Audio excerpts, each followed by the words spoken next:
Today we have a very important conference about the Palestinian prisoners. The UFree arranged that with our friends, Irish friends.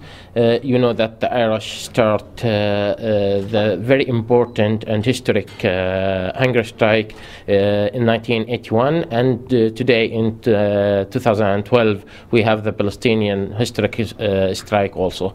This is the compare between this experience, the Irish experience and the Palestinian experience. It's very, very important for us. This is the main idea about this conference. Today's event here in St Mary's College in Belfast is a unique event, very, very important to us as Irish Republicans. It's in support of the Palestinian struggle. There has been a hunger strike which terminated there, and to the best of our knowledge there's still one or two prisoners on hunger strike, but there were somewhere in the region of 1,500 to 2,000 prisoners on hunger strike. And it concluded with an Egyptian brokered deal with the Israelis on Tuesday past. The significance being that it was actually the anniversary of Nakba, which is from 1948, when the Israelis took over Palestine and expelled the Palestinians from their homes. This is important today. There will be a live link with former prisoners in Gaza today, and we actually have a MLA Pat Sheehan, who's a former hunger striker himself. Donny Morrison's on the panel as well, who was the Sinn Féin publicity director during the hunger strike here. Mary Nellis is here, who was one of the key people in the relative sections committees during the course of the blanket protest.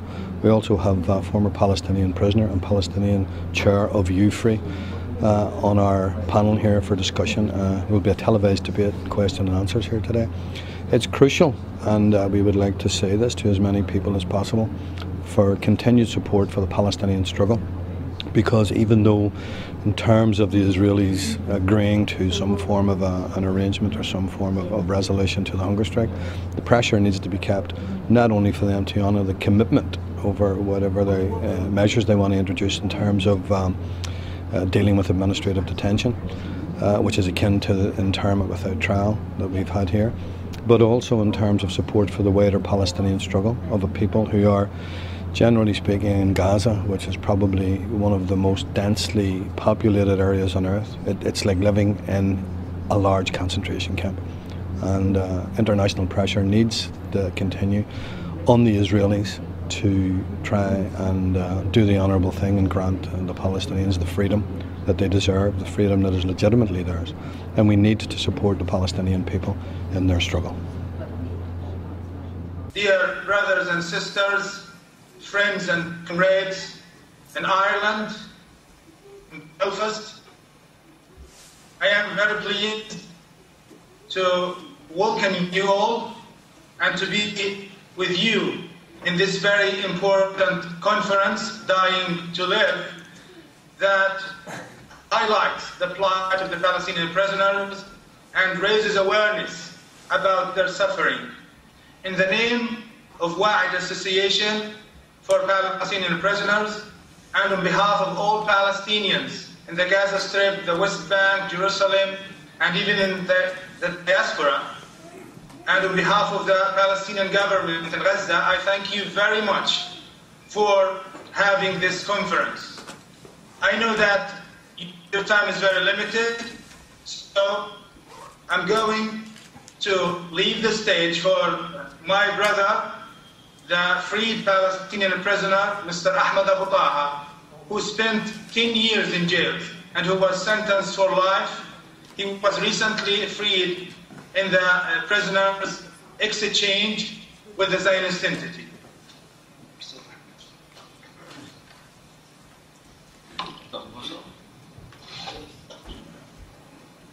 Assalamu alaikum.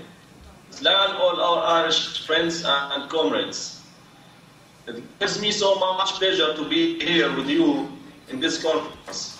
My name is Ahmed Abu Taha. I was imprisoned in the Zionist jails for more than 10 years. I was sentenced for life. During my days in prison, I experienced all kinds of torture, humiliation, and sufferings. On behalf of the Palestinian prisoners, we want to thank our brothers and sisters in Ireland for their long-standing support in the struggle for our freedom and our country. I am aware that today in Belfast, the conference is being attended by many former prisoners and hunger strikers who showed great courage and strength in defying their captors and maintaining the legitimacy of their resistance. Ireland and Palestine have a shared history of occupation and oppression. We have both had our land taken and our rights removed. Your great Irish martyr, Bobby Sands, died on May the 5th, 1981. Now, 31 years in the year 2012. And once again, political prisoners must resort to starving themselves just to get basic simple human rights. We pledge to our brothers and sisters gathered in Ireland that we will not yield in our struggle. Bobby Sands died when he was 27 years old, and when he died, he had spent a third of his young life in jail. Here in Palestine, we have hundreds of young people behind bars, and they are suffering torture and grave human rights abuses. They need you to reach into their jail cells and break the silence. Extend the hand of solidarity. They need you to be their voices. Tell their stories to the world by holding events like this one. Only when the world knows, understands, and cares can we ever hope for change.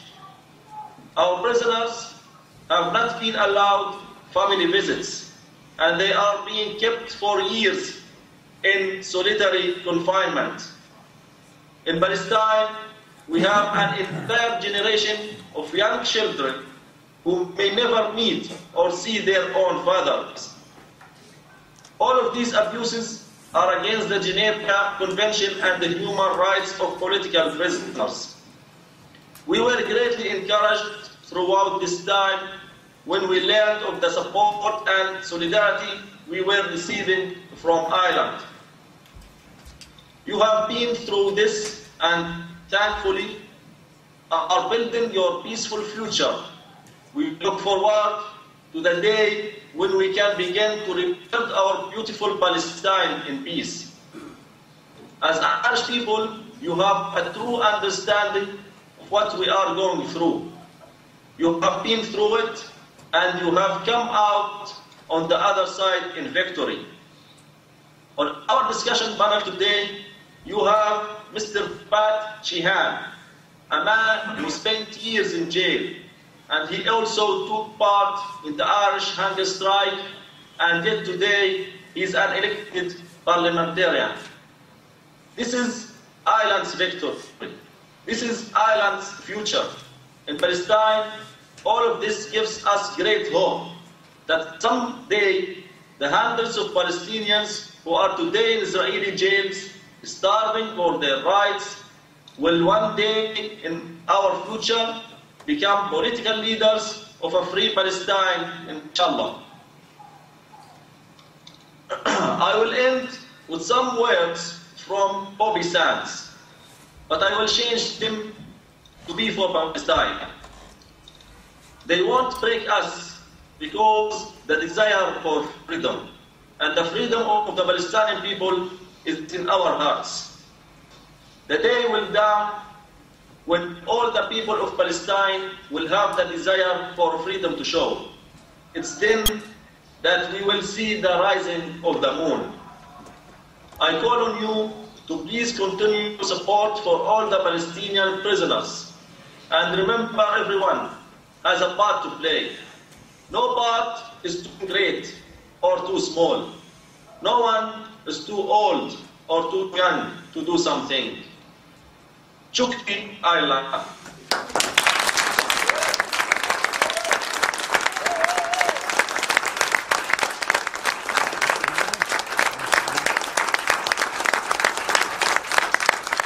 Well, I was there today to speak on behalf of the Relatives Action Committee, which came together to support the prisoners during the Hezbollah campaign.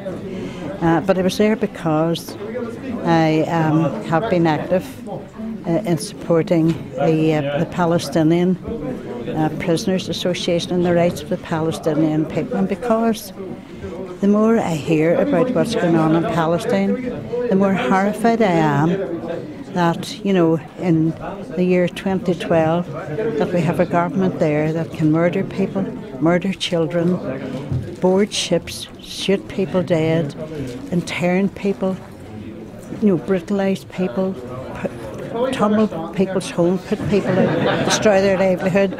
You know, this is post. In a civilised world, this shouldn't be happening. That's why I'm here. It shouldn't be happening. Well, first of all, the day was about the Palestinians and about Palestinian prisoners, particularly those prisoners who were on hunger strike. And it was very moving for me in particular, who was involved in the 1981 hunger strike with Bobby Sands, to hear a former Palestinian prisoner on the link up with Gaza quoting Bobby and quoting from Bobby's writings. And it's moving, it's very moving for me and for Irish Republicans in general to realise that 31 years on after the hunger strike, people like Bobby Sands are still motivating other people who are fighting for their freedom throughout the world. I think what's important today, and I mentioned it during my own contribution, is that if there's any people anywhere in the world who can empathise and understand what the Palestinians are going through in Israeli prisons and on hunger strike, it's the Irish people and it's Irish Republicans, because we've been there and done that. We understand what's involved, we understand the suffering because we've been through it, and we also understand that sense of injustice that exists and that spirit of freedom that the Palestinian people have, that will inevitably see them someday have their own independent state in Palestine. What today does is that it educates people. It's about breaking the silence that we talked about during the conference today. Mary Nellis very eloquently explained how the Relatives Action Committee broke the silence in terms of what was happening in the H blocks in the 1970s. And conferences like the one we had today do the same thing. They break through the silence and they motivate people to action, to become active in support of the Palestinians. It also gives a sense to Palestinians that they're breaking out of the isolation that the Israelis are trying to impose upon them and on their struggle, and that they know and gain inspiration from the fact that people thousands of miles away understand what they're going through, support them in what they're doing, and are prepared to continue to work not only to resolve issues in regard to prison conditions, but to help and bring about freedom in Palestine. My feeling that I'm between my relatives. My message to Bobby Sands and his friends, that we will keep your struggle. The Palestinian, all the Palestinian and the Palestinian prisoners, especially, they will remember you all the time, and remember the struggle for your people during the history. I want to thank him and to thank his friends who learn us how we can fight even if we haven't any weapons.